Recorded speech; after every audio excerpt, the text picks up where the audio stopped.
Hello friends, स्वागत है आपका एक और नई वीडियो में। तो आज की इस वीडियो में बात करेंगे निफ्टी, बैंक निफ्टी और फिन निफ्टी को। इसका जो आज का हमारा जो चार्ट है वो 5 मिनट के ऊपर। तो 5 मिनट के ऊपर हम इनको एनालिसिस करने की कोशिश करेंगे कि कल को यानी कि ट्यूसडे को निफ्टी, बैंक निफ्टी और फिन निफ्टी की जो एक्सपायरी है वो कैसे काम करेगी, क्या चीज़ें होंगी, ये हम इन सब चीज़ों के ऊपर बात करेंगे। तो चलिए सबसे पहले बात कर लेते हैं हम निफ्टी की। तो निफ्टी का देखिए, अगर यहाँ पर एक सिंपल सिनेरियो अगर हम बनाए, मैं यहाँ से सारे चार्ट्स हटा देता हूँ।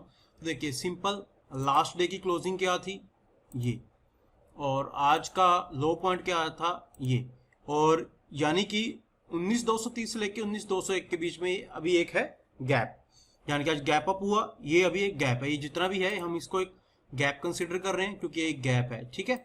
ये गैप हो गया। अब देखिए क्या निफ्टी ने कैसा काम किया है। साफ सी बात है, आज इसने रेंज मोड काम किया। इसका लो था 234 और इसका हाई था 337, यानी कि लगभग 103 पॉइंट के बीच में इसने काम किया। पैटर्न कैसा बन रहा है, यहाँ पर एक चीज काफी इंटरेस्टिंग है, वो कैसी है। अब देखिए ये हो गया इसका आज का हाई, ठीक है, ये हो गया आज इसका लो। क्या यहाँ पर कोई पैटर्न बन रहा है? एक पैटर्न बन रहा है यहाँ पर देखिए, ये देखिए आप अगर यहाँ से भी इस लाइन को अगर आप लेकर जाएंगे, ये देखिए यहां पर एक पैटर्न बन रहा है, ये ऐसे। अब आप इसको क्या क्या पैटर्न का नाम देंगे? Ascending triangle.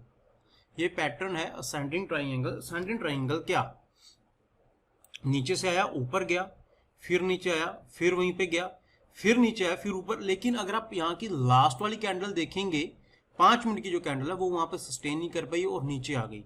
लेकिन जो इसका ये ट्रायंगल है, ये एक बुलिश ट्रायंगल है।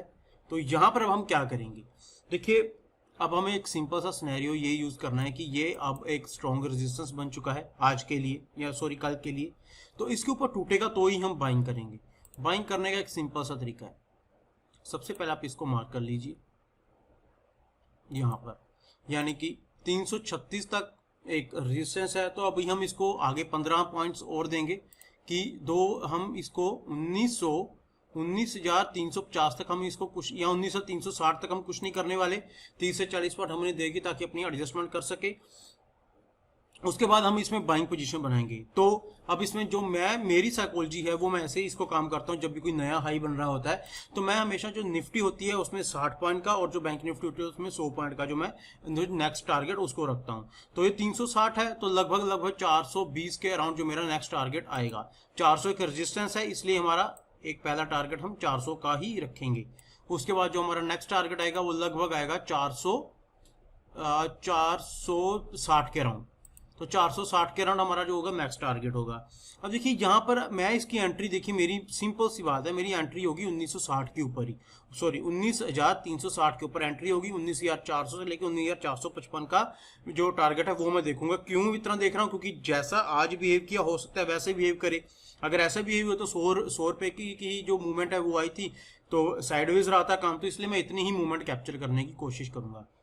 और अगर कल बाई चांस ट्रेंड चेंज होता है और इस लेवल को तोड़ देती है, यानी कि 19,290 को तोड़ देती है, तो हमारा पहला टारगेट 19,260 और दूसरा टारगेट 19,233 से लेकर 201 के बीच तक का जो प्रॉफिट है वो बुक करने की हम कोशिश करेंगे। क्योंकि एक तो गैप है, तो ज्यादा चांसेस यही हैं कि शायद कल यहाँ पर थोड़ा बहुत प्रॉफिट बुकिंग आए। और यहाँ पर से ये जो मार्केट है जब यहाँ से टूटेगी 290 के राउंड, तो फिर हो सकता है ये अपना गैप फिल करने के लिए 201 तक आए। तो सिंपल सा सिनेरियो, बाइंग पोजीशन कब बनाएंगे? 19,360 के ऊपर 19,400, 19,455 के टारगेट के लिए, और नीचे के लिए 19,233, 19,202, और एंट्री कहाँ पे होगी? 19,290 के नीचे। बैंक निफ्टी का सिनेरियो भी बिल्कुल वैसा ही है। यहाँ पर भी आज एक गैप अप हुआ, ये हमने कर लिया मार्क पिछले दिन का हाई, और आज का हमने यहाँ पर मार्क कर लिया लो, ठीक है। और इसका आज का हाई ये हमने मार्क कर लिया यहाँ पर, और इसकी क्लोजिंग कहाँ पर आई है अभी हम देखते हैं। क्लोजिंग आई यहाँ पर। अगर आप यहाँ पर भी देखें तो यहाँ पर भी एक पैटर्न बन रहा है। यहाँ से अगर मैं इसको मूव करने की स्टार्ट करता हूँ तो ये कुछ ऐसा बना है, और उसके बाद आप यहाँ पर ये देखिए ये। तो अब इसमें क्या सिस्टम बन रहा है, देखिए सिंपल है। जैसे सेंडिंग ट्रायंगल वहां पे बना वैसे ही यहाँ पर बना, लेकिन उसमें और इसमें थोड़ा सा डिफरेंस है। जो उसकी क्लोजिंग थी वो बिल्कुल अपने रेजिस्टेंस के पास हुई थी, इसके रेजिस्टेंस के पास नहीं हुई। अब दो सिनेरियो बैंक निफ्टी में भी आ रहे हैं। पहला ये एक रेजिस्टेंस है, यानी कि 45,270 को तोड़े तो हम 45,352 और 526 तक का जो टारगेट है वो हम देख सकते हैं, पहली बात। हालांकि ये अभी मैं इसको पहले सेट कर देता हूँ, क्योंकि मैं मोस्टली 100 पॉइंट्स का ही पहला टारगेट रखता हूँ। तो 352 है, तो पहला टारगेट लगभग 452 के राउंड या 450 के राउंड, और उसके बाद 552 या 500, उसके लगभग आप 15-20 पॉइंट आप आगे पीछे कर सकते हैं। तो मेरे कल के ये टारगेट्स हैं।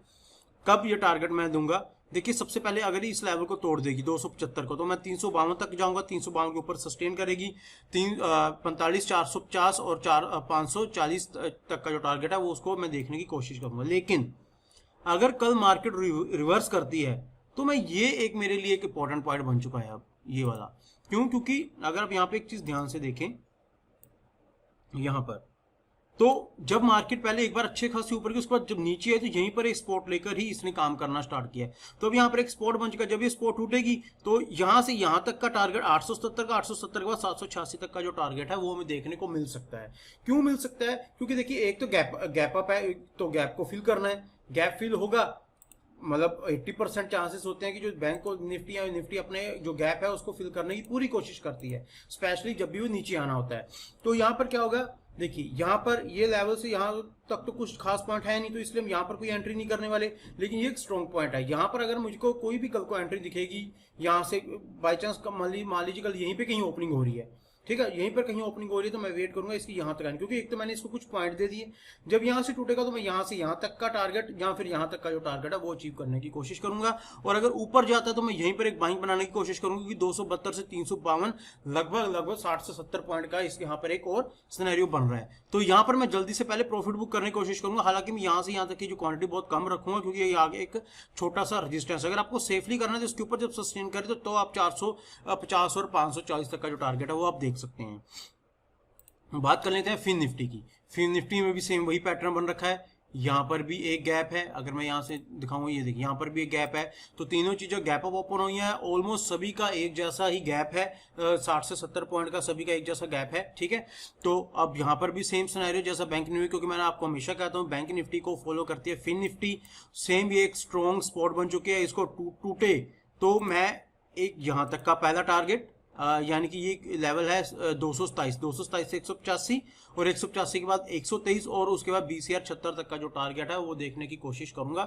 मेरी बाइंग कहाँ बनेगी? मेरी बाइंग बनेगी इस लेवल के ऊपर, ये जो लेवल। लेकिन क्योंकि यहाँ पर एक लाइन जा रही है, एक ट्रेंड लाइन जा रही है, तो मेरी जो बाइंग स्टार्ट होगी इस लेवल के पास होगी, यानी कि 20,320 के ऊपर मैं ट्राई करूंगा बाय करने के लिए। तो जो मेरा टारगेट होगा नेक्स्ट वो इसके बीच का होगा टारगेट, यानी कि इसके बीच तो मैं अपना जो प्रॉफिट है वो बुक करने की कोशिश करूंगा।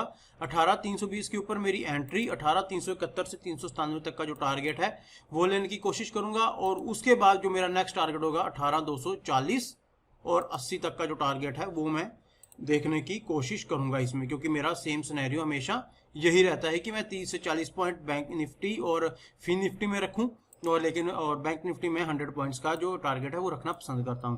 और यहाँ पर अगर यहाँ पर टूट गया तो यहाँ से यहाँ तक का पहला टारगेट, दूसरा टारगेट और तीसरा टारगेट। और अगर यहाँ से टूट गया अच्छा खासा तो काफी अच्छी गिरावट यहाँ पर हमें देखने को मिल सकती है। आई होप दोस्तों आज की वीडियो आपको पसंद आई होगी। अगर आपको वीडियो पसंद है तो मेरे चैनल को जरूर सब्सक्राइब कीजिए, वीडियोस को कमेंट लाइक शेयर जरूर कीजिए, जिससे मुझे थोड़ा मोटिवेशन मिलता रहता है और आने वाले टाइम में मैं आपके लिए और भी अच्छी वीडियोस लेकर आता रहूंगा। तो चलिए दोस्तों, मिलते हैं हम अगली वीडियो में।